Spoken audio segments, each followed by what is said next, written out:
दोस्तों, तो बिहार दरोगा में यहाँ से 2 क्वेश्चन एकदम फिक्स है। मानव रोग से प्रीवियस ईयर क्वेश्चन उठा के देख लीजिए, मानव रोग से 2 क्वेश्चन रहता ही रहता है। तो चलिए ये टॉपिक को आज ख़त्म कर देते हैं, ठीक है। चलिए देखते हैं पहला नंबर क्वेश्चन क्या कह रहा है। इनमें से कौन तीव्र रोग का उदाहरण नहीं है? तो कौन है? पीलपाव। पीलपाव जो है तीव्र रोग का उदाहरण नहीं है, ठीक है, याद रखिएगा। देखिए क्या बोल रहा है, लूज मोशन होने का प्रमुख कारण क्या है? वायरस है। क्या है? वायरस। ऑप्शन नंबर बी सही हो जाएगा, ठीक है। देखिए पेप्टिक वर्म होने का क्या कारण है? तो ऑप्शन नंबर बी हो जाएगा, हेलिकोबैक्टर पाइलोरी, ठीक है, याद रखिएगा इसे। देखिए 4 नंबर क्या बोल रहा है इसमें, इनमें से कौन सा रोग जल के माध्यम से नहीं फैलता है? तो कौन सा? देखिए डेंगू बुखार। ये आपको पिछले साल जो है ना पूछा गया था, आपको 1275 वाला में ये पूछा हुआ था, ठीक है, याद रखिएगा। देखिए डेंगू बुखार हो गया। देखिए 5 में क्या बोला है, कौन सा रोग वायरस से नहीं होता है? तो वायरस से कौन नहीं होता है? तो टाइफाइड बुखार, जो वायरस से नहीं होता है, ठीक है।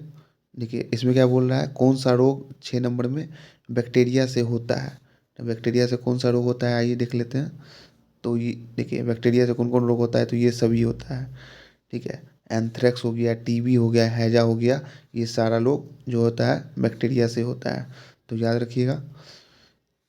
देखिए इसमें क्या बोल रहा है, इनमें से कौन सा रोग प्रोटोजोआ से होता है? तो कौन होता है? मलेरिया, ठीक है। देखिए इसमें क्या बोला है, काला जार नामक रोग किससे होता है? तो ये प्रोटोजोआ से होता है। काला जार किससे होता है? प्रोटोजोआ से होता है।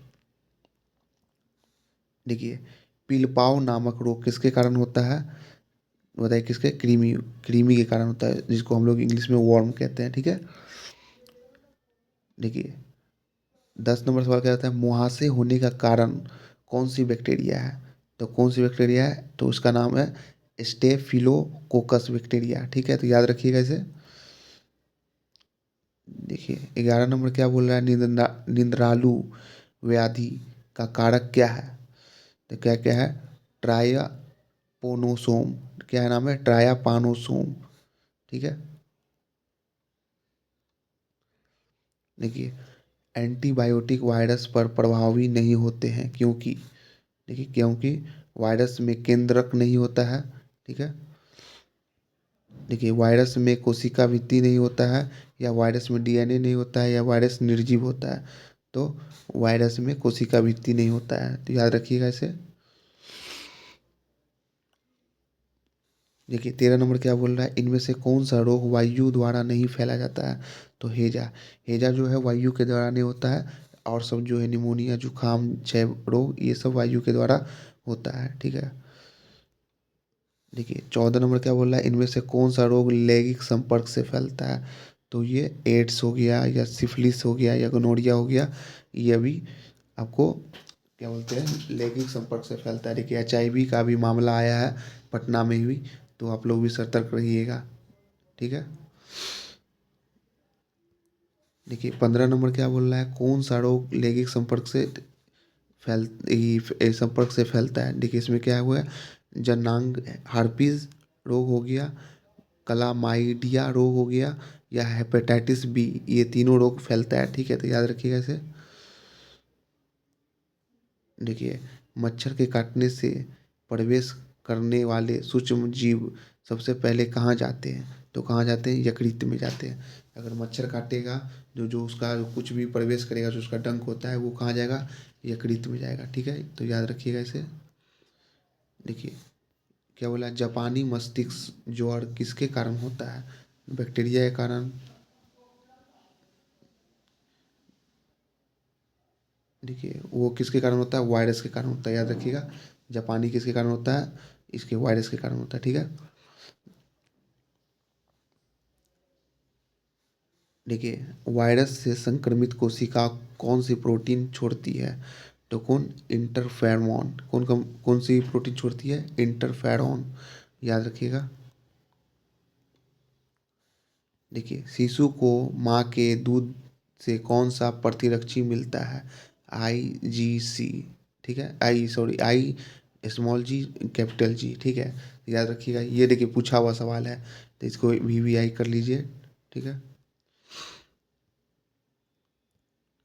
देखिए 20 में क्या हो रहा है, बीसीजी का टीका किस रोग के लिए दिया जाता है, तो किस लिए, क्षय रोग के लिए दिया जाता है।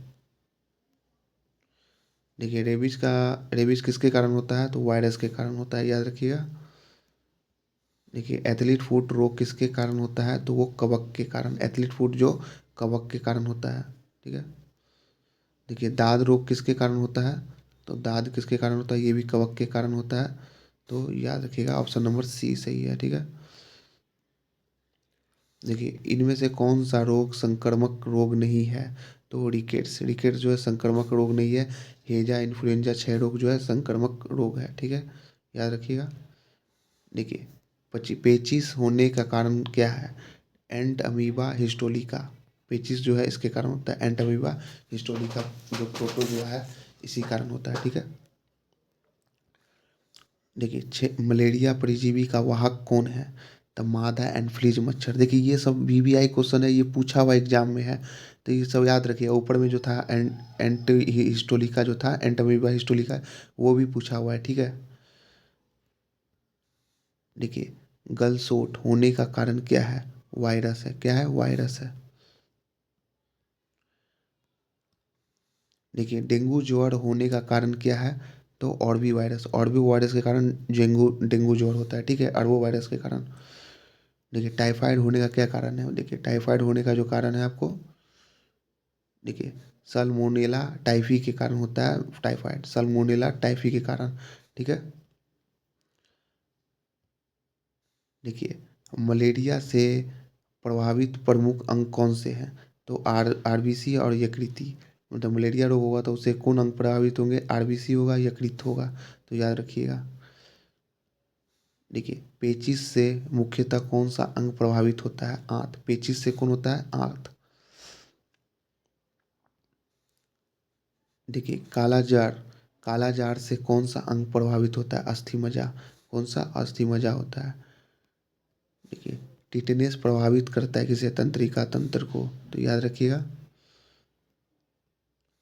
देखिए इनमें से कौन सा रोग आंत को प्रभावित नहीं करता है, हैजा, टाइफाइड, पेचिस या डिप्थीरिया।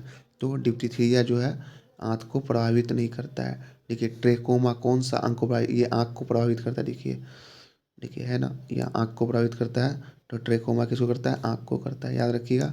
देखिए हर्पीज कौन सा अंग को प्रभावित करता है, ये हर्पीज जो है त्वचा को करता है, याद रखिएगा। देखिए इनमें से कौन सा रोग अनुवांशिक रोग नहीं है, तो कौन है, रतौंधी, रतौंधी जो है अनुवांशिक रोग नहीं है। नहीं तो कलर ब्लाइंडनेस या हीमोफीलिया, ये सब जो है आपको अनुवांशिक रोग है, मतलब अगर आप किसी को हुआ है आपके परिवार में तो उसको भी आगे जाके किसी को भी हो सकता है। देखिए टर्नर सिंड्रोम के संबंध में कौन सा कथन गलत है, यह रोग स्त्री में होता है, गुणसूत्रों की संख्या 45 होती है, शरीर में अल्प विकास होता है, और गुणसूत्रों की संख्या 47 होती है, तो क्या गलत है, तो यही आपको 48 नंबर डी इसका हो जाएगा, 38 का। ठीक है,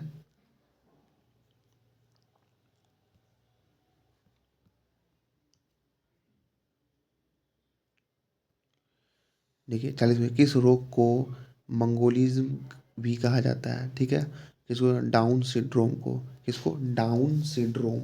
तो याद रखिएगा डाउन सिंड्रोम को क्या कहते हैं, मंगोलिज्म भी कहते हैं।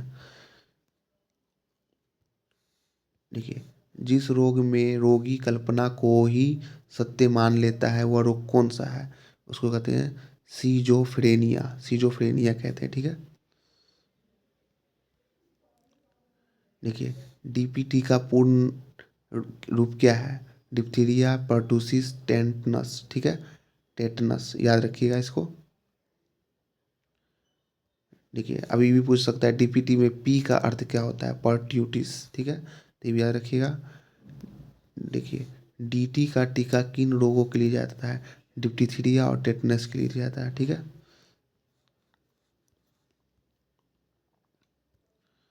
देखिए कुष्ठ रोग को किसी अन्य नाम से जाना जाता है, तो हेंस रोग के नाम से। ठीक है, कुष्ठ रोग को हेंस नेम रोग के नाम से जाना जाता है। ठीक है, याद रखिएगा। देखिए HIV विषाणु किसी व्यक्ति की रोग प्रतिरोधक क्षमता किस प्रकार कमजोर कर देता है? तो किस कारण? तो उसमें एक होता है आपको लसिकानु, टी लिम्फोसाइट जो होता है ना उसको नष्ट कर देता है, इसी कारण उसका प्रतिरोधक क्षमता कम हो जाता है। तो याद रखिएगा, ठीक है। देखिए, यदि कोई मानव रोग विश्व में विस्तृत क्षेत्र में फैला जाए तो उसे क्या कहते हैं? उसको कहते हैं पैडेमिक, पैडेमिक कहते हैं, ठीक है, पैडेमिक कहते हैं। देखिए, निम्नलिखित रोगों में से कौन सा रोग जीवाणु जनित है? यक्षमा जो है जीवाणु जनित रोग है, तो याद रखिएगा। देखिए, श्वेत फ्लैग को सामान्य रूप में किस नाम से जाना जाता है? तो किस रूप में जाना जाता है? तो आपको इसको क्षय रोग के रूप में जाना जाता है, ठीक है। देखिए, काली खांसी से बचाव के लिए शिशु को कौन सा टीका लगाया जाता है? तो डीपीटी का, ठीक है, याद रखिएगा। देखिए, ल्यूक्योमेनिया एक प्रकार का कैंसर है, वही टी लिम्फोसाइट जो नष्ट हो जाता है ना, तो उसे वही श्वेत रक्त कोशिकाओं की संख्या, ठीक है, तो इससे क्या होता है, ये कैंसर का कारण क्या है? श्वेत रक्त कोशिका की संख्या में वृद्धि हो जाती है, तो याद रखिएगा, ठीक है। देखिए, डाउन सिंड्रोम में कौन सा गुणसूत्र प्रभावित होता है? तो गुणसूत्र 21, ठीक है, 21 गुणसूत्र जो है प्रभावित हो जाता है। देखिए, डाउन सिंड्रोम में गुणसूत्र की कुल संख्या कितनी होती है? 47 होती है, जिसमें 21 जो है प्रभावित होता है, ठीक है। देखिए, ये खत्म हो गया है, आपको 53 क्वेश्चन था, मानव रोग पूरा खत्म हो गया है, ठीक है। तो आप कल नया टॉपिक लेके आएंगे, ठीक है। चलिए मिलते हैं नेक्स्ट क्लास में।